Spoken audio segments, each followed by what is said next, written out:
un podcast de Cooperativa.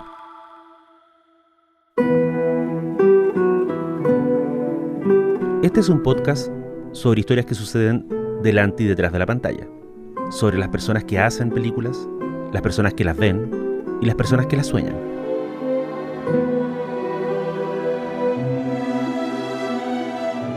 Soy Daniel Villalobos y esto es El Contador de Películas.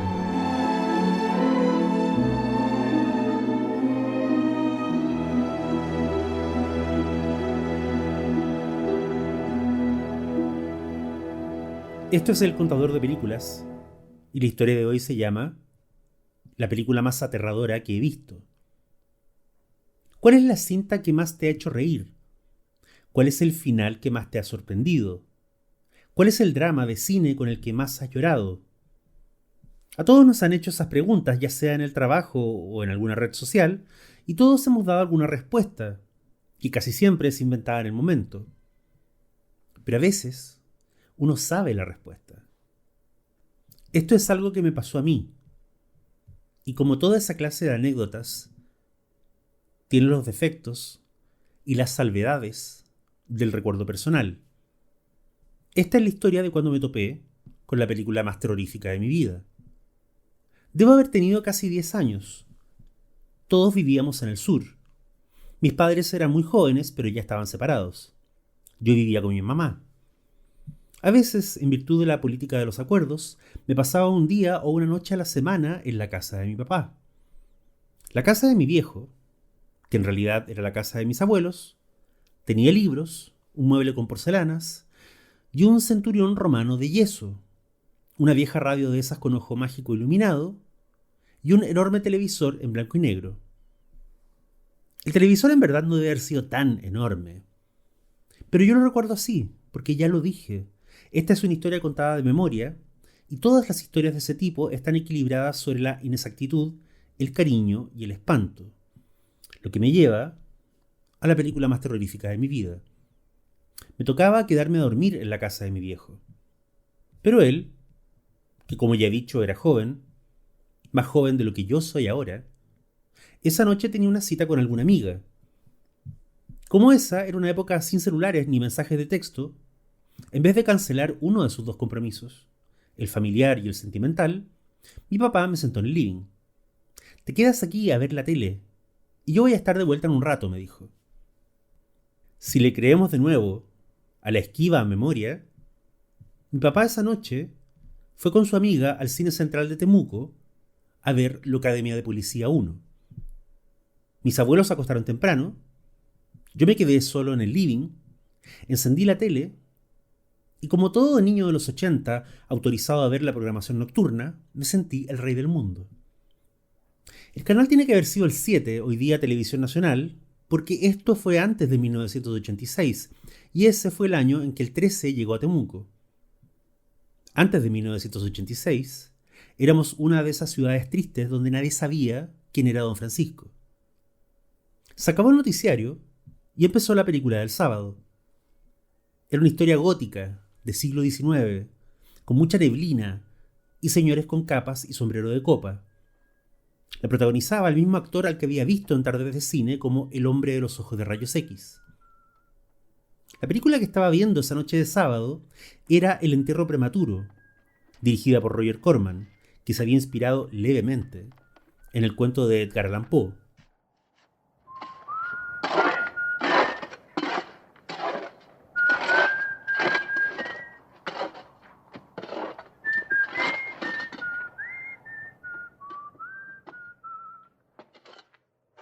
No puedo explicar en detalle el argumento del entierro prematuro, porque la verdad es que nunca he vuelto a verla.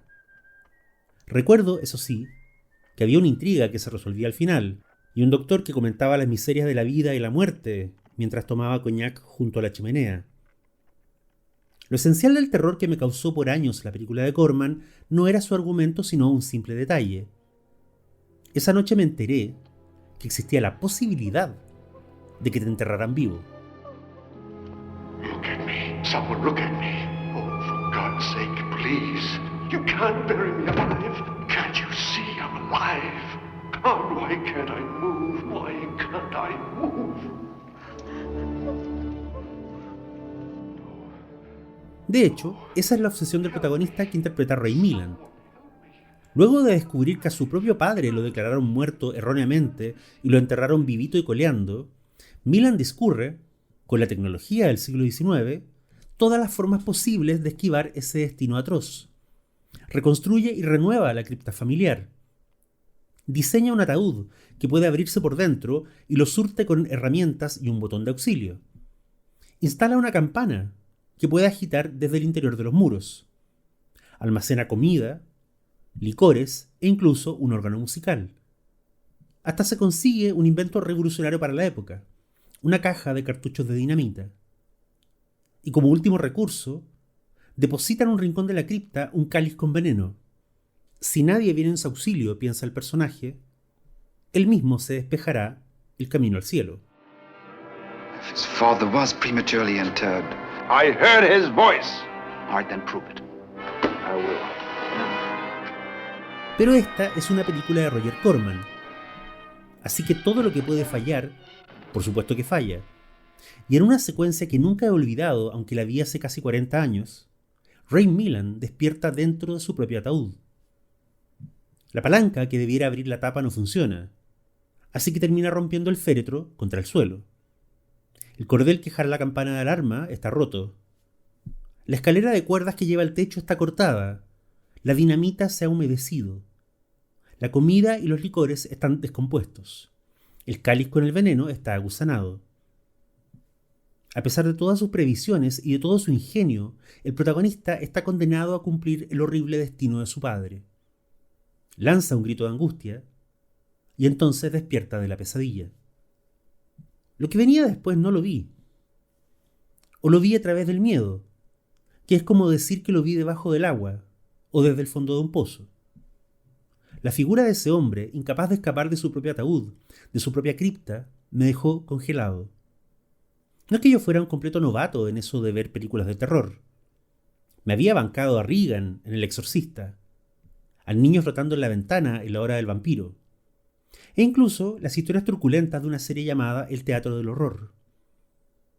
Sin embargo, la imagen de Ray Milland atrapado en su féretro, vivo pero incapaz de pedir ayuda, me sacudió más profundamente que todos los vampiros y niñas poseídas de la tierra.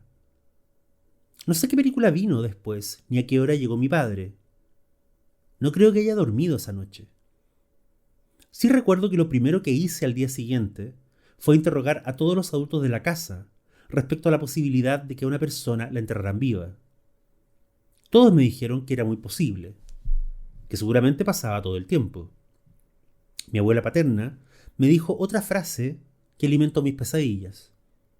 Lo que pasa, Daniel, es que la gente no se da cuenta hasta que abren los ataúdes.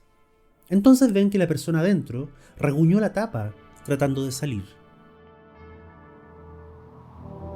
They'll see me. They'll look at my eyes. They're not taking me to the crypt. But where are they taking me? Where? Where?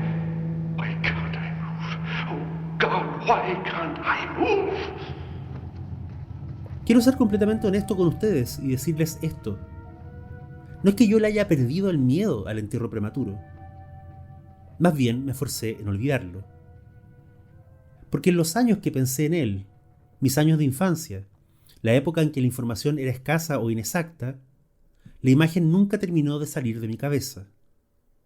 Me despertaba en la noche, prendía la luz, miraba el techo, imaginaba ese techo pegado a mi nariz, en una oscuridad total, sin aire, sin ruido. Cuando yo era adulto, me encontré con la película en una de las vueltas del TV Cable.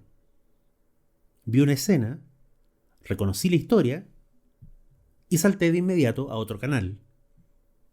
Después le dije a mi pareja de entonces: si un día me muero, quiero que me cremen. Una de las primeras cosas que busqué en internet cuando llegó la internet a Chile fue la palabra catalepsia. Me enteré que en el pasado la idea de ser enterrado vivo había causado olas de pánico en la población, cosa que me parece muy comprensible, y que Edgar Allan Poe había escrito su cuento debido a un temor real de que algo así le sucediera. No todas las historias que tenían ese elemento me causaron el mismo efecto, cuando las vi en pantalla. Por ejemplo, a Chuck Norris en El Lobo Solitario lo sepultaban para que se asfixiara, pero cometían el error de enterrarlo dentro de su camioneta, que tenía un supermotor de avión, lo que le permitía, claro, escapar de la muerte.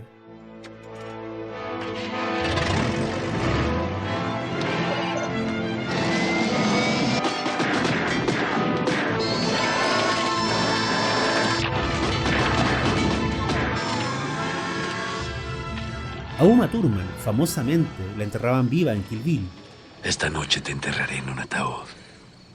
Y no hay nada que discutir.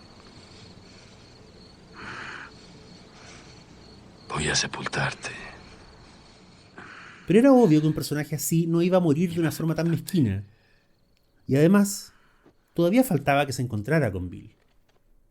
Ryan Reynolds, nada menos, antes de concentrarse en la comedia de superhéroes, pasó por todos los géneros, incluyendo el thriller de claustrofobia.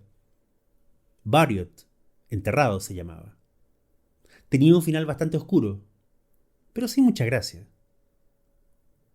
Y estaba, por supuesto, ese episodio de la hoy olvidada serie ochentera de Alfred Hitchcock Presenta, donde una reclusa hace un trato con el viejo enfermero de la cárcel para fugarse del penal en el ataúd de otra mujer.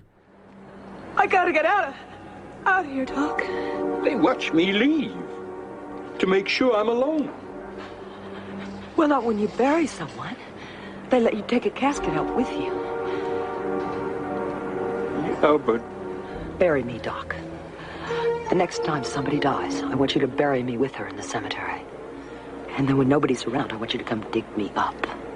Era un episodio de Alfred Hitchcock Presenta, así que se pueden imaginar el final. Nunca he entendido a esa gente que se ufana de no asustarse con las películas de terror, como si ir al cine fuera una prueba de resistencia o de hombría. Yo me he asustado muchas veces en el cine. A veces, incluso me asusté con películas que alguien me contaba en un recreo del colegio. Pero nunca, jamás me he vuelto a asustar como esa noche que vi El entierro prematuro de Roger Corman. Esa sigue siendo la película más terrorífica de mi vida.